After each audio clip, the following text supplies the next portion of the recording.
Keajaiban alam tersembunyi di kawasan Bidu-Bidu, Kalimantan Timur, terletak di ujung tenggara Berau. Destinasi ini menawarkan pengalaman yang tak biasa.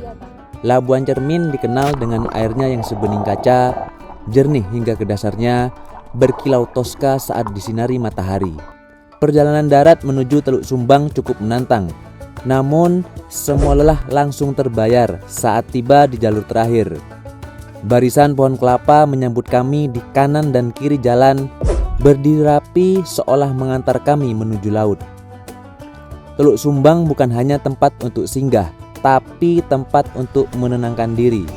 Inilah salah satu sudut Kalimantan Timur yang membuat kita semakin sadar Indonesia memang luar biasa. Selamat datang di Bidu-Bidu, Kalimantan Timur. Rute hari ini kita menuju ke Labuan Cermin. Jadi setelah ini kita check out bersama teman-teman yang lain. Kita akan manifest kendaraan, terus kita menuju ke Labuan Cermin di Bidu-Bidu, dan kita akan bermalam di daerah sana.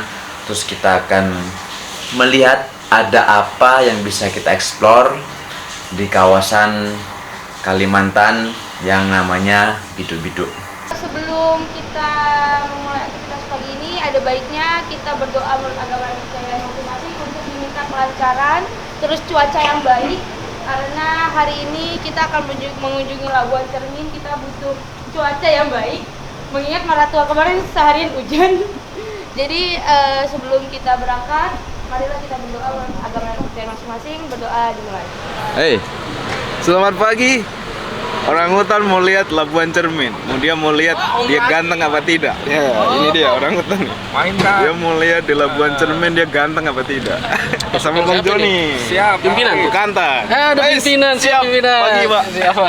Nomor 2. Konvoi mobil kami beriringan, menembus jalanan panjang yang berdebu, penuh tikungan dan sesekali bergelombang. Kadang kami saling menyapa lewat klakson. Kadang kami hanya saling berbagi playlist musik lewat walkie-talkie. Setelah 2,5 jam berkendara, kami memutuskan untuk istirahat sejenak, membeli camilan, mengisi energi, dan sekedar meluruskan kaki sambil tegur sapa satu sama lain. Hari itu, karena beberapa pertimbangan keamanan dan kenyamanan, kami memilih untuk menggunakan jalur darat sepenuhnya. Meskipun lebih melelahkan, jalur ini memberikan kami lebih banyak waktu untuk menikmati lanskap Berau dari sudut yang tak biasa. Perjalanan darat ke Labuan Cermin memang panjang, tapi inilah bagian dari cerita yang tak bisa dipisahkan dari eksplorasi Berau. Sebuah perjalanan yang bukan hanya tentang sampai ke tujuan, tapi juga tentang semua hal yang kita temui di tengah jalan. Ya, Kang Ria. Lagi istirahat ya, Bang? Lagi istirahat, barusan jalan dari Tubaan karena kita mau ke Bidu-Bidu. Cuma karena 2 mobil di belakang ketinggalan. Ini alasannya sebenarnya biar kita bisa sebat sih.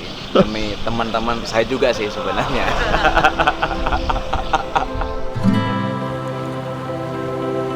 Setelah perjalanan panjang menyusuri darat selama lebih dari 5 jam, akhirnya kami tiba di Labuan Cermin.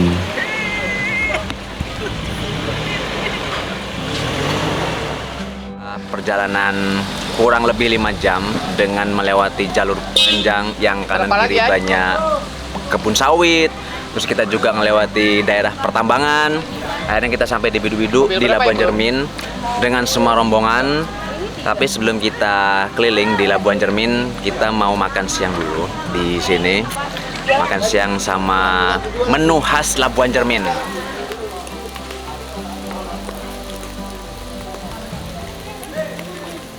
Sebelum kami mulai petualangan di Labuan Cermin, kami sempatkan untuk mengisi tenaga dulu. Makan siang kali ini terasa istimewa, bukan hanya karena perut yang lapar setelah perjalanan panjang, tapi karena menunya benar-benar khas daerah sini. Ada ikan bakar yang baru saja ditangkap, masih segar dan juicy, ditemani kepiting bumbu khas dadar jagung renyah, sayuran rebus, dan yang paling menggugah selera, sambal jeruk limau yang bikin segalanya terasa makin hidup.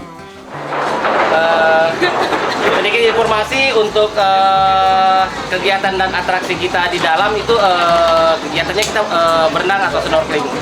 Nah, dan untuk di area Labuan Cermin itu kawasan hutan lindung. Jadi diusahakan untuk seperti sampah plastik atau minuman-minuman itu dikurangi dan jangan sampai ada seperti membakar-bakar. Setelah mendapatkan briefing dari pemandu lokal tentang aturan keselamatan, larangan, dan sedikit cerita menarik tentang kawasan ini, kami bersiap melanjutkan perjalanan. Kali ini kami menaiki perahu tradisional yang akan membawa kami menuju Danau Labuan Cermin. Setiap perahu diisi tidak lebih dari 10 orang demi menjaga kenyamanan dan keamanan selama perjalanan. Suara mesin perahu menyatu dengan gemericik air dan semilir angin yang menenangkan. Jaraknya sebenarnya tidak jauh, mungkin hanya 5-8 menit saja atau bahkan kurang. Tapi di balik perjalanan singkat itu ada keajaiban yang menanti.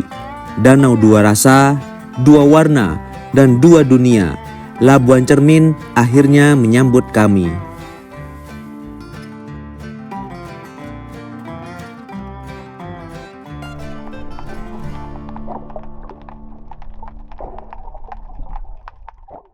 Daripada nanti bengkak kaki ya. Aku sudah besaran pas, tahu lagi sudah. Tarik nanti. Kok playlistmu jadi begitu? Sok-sokan jadi olahragawan ini. Iya, itu olahragawan kita kan yang tadi malam. Oh iya. Asal lagi berbuat apa kalian? Bahayanya bang.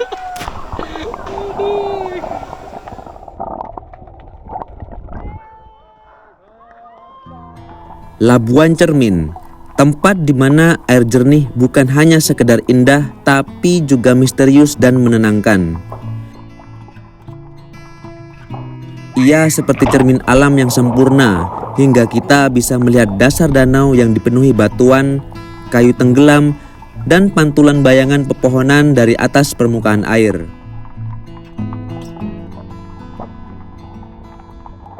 Warnanya toska, berkilau seperti batu permata saat disapa sinar matahari. Kalau kamu berenang atau sekedar berdiri di pinggiran, kamu bisa melihat bayangan tubuhmu sejelas melihat di kaca. Namun, bukan itu saja yang membuat danau ini istimewa. Di bawah permukaan yang tenang itu, tersembunyi sebuah keajaiban alam yang sangat jarang ditemui di dunia. Dua lapisan air yang berbeda jenis. Lapisan atas adalah air tawar yang sejuk dan ringan, sementara di bawahnya terdapat air asin yang lebih hangat dan berat. Uniknya, kedua jenis air ini tidak menyatu karena perbedaan massa jenisnya, menciptakan ilusi visual yang sangat unik. Ketika kita menyelam melewati batas lapisan itu, rasanya seperti menembus dinding tak terlihat. Air menjadi lebih hangat dan pandangan bisa sedikit buram, seperti melihat dunia di balik kaca buram. Fenomena ini disebut stratifikasi air dan sangat langka. Di dunia hanya ada beberapa lokasi saja yang memiliki karakteristik seperti ini. Dan Labuan Cermin menjadi salah satunya. Apa yang pertama onos itu yang duduk. Yang pertama tuh ada yang duduk. Nasi sakit itu seloro itu sakit banget. Nah ini masih duduk. Setelah berenang di Labuan Cermin sama yang lain juga, ini ada makanan dessert namanya kue tetu, terbuat dari santan sama gula merah.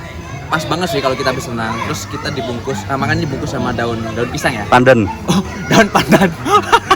Daun pandan kue tetu, bentar nih, kita coba dulu. Wah, Nah, pecah ya. Pecah. Ada gula merahnya dalamnya. Wow. Nah, sekarang kita mau lihat sunset. Yuk. Hal inilah yang menjadikan Labuan Cermin tidak hanya sekedar tempat wisata, tapi juga lokasi edukatif dan ilmiah yang punya nilai ekologi sangat tinggi. Maka dari itu, penting bagi siapapun yang datang ke sini untuk tidak hanya menikmati keindahannya, tapi juga menjaga dan menghormatinya. karena kita sedang berada di tempat yang bukan hanya indah tapi juga sangat berharga. Setelah puas menikmati kejernihan air dan keajaiban dua rasa di Danau Labuan Cermin, perjalanan kami pun berlanjut. Kali ini menuju salah satu lokasi paling tersembunyi dan mempesona di pesisir timur Kalimantan, Teluk Sumbang. Jujur saja, saya pun belum tahu pasti berapa kilometer jaraknya dari Labuan Cermin. Tapi yang jelas, perjalanan darat ini membawa kami melewati jalur yang cukup menantang, berkelok, sepi, namun menyimpan pemandangan yang luar biasa. Begitu kami mulai mendekati Teluk Sumbang, ada satu hal yang langsung mencuri perhatian. Barisan pohon kelapa yang berjajar rapi di kanan dan kiri jalan, seolah menyambut setiap orang yang datang. Dan begitu kami tiba di bibir Teluk Sumbang, semuanya terasa sempurna. Tempat ini berada persis di pinggir laut, hamparan pasir putih yang halus, suara debur ombak yang tenang, dan deretan pohon kelapa di sekelilingnya menciptakan suasana tropis yang sulit dilupakan. Destinasi yang menawarkan ketenangan, keaslian, dan keindahan alam yang belum banyak tersentuh wisatawan.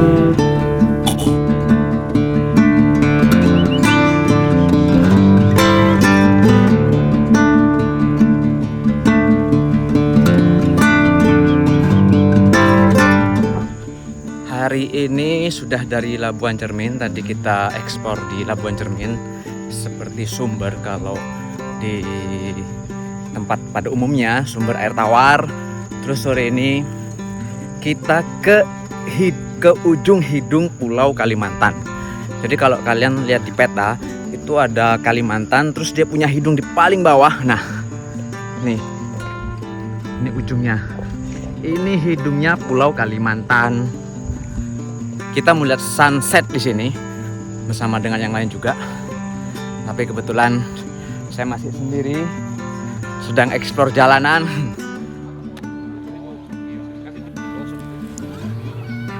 Sore itu kami mengakhiri hari dengan cara yang sederhana tapi luar biasa.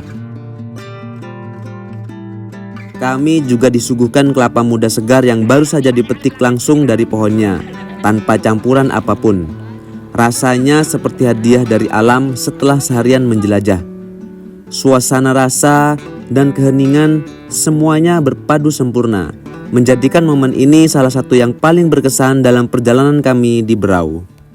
Oke, kita lagi ada di Teluk Sumbang ya Bang ya, di dekatnya Lamin Guntur, dan kita ada di ujung hidung Pulau Kalimantan. Bisa dilihat di sana, itu ujung hidungnya. Udah malam ya? Udah malam ya Bang ya, jadi nggak terlalu nampak Bang. Mau di-splashin Bang. Oke, silakan dinikmati view-nya. Kami pun menuju tempat bermalam yang bernama Serenity by the Sea, sebuah penginapan tenang yang letaknya tak jauh dari pantai. Begitu tiba, suasananya langsung terasa berbeda, tenang, sejuk, dan jauh dari hiruk pikuk. Cocok banget buat merefleksikan perjalanan hari ini. Tempat ini benar-benar memberi arti baru dari kata serenity itu sendiri, ketenangan. Di sini kami beristirahat, merapikan perlengkapan, mengisi baterai kamera, dan menyiapkan rencana untuk esok hari. Karena petualangan belum selesai dan destinasi selanjutnya masih menanti untuk dijelajahi.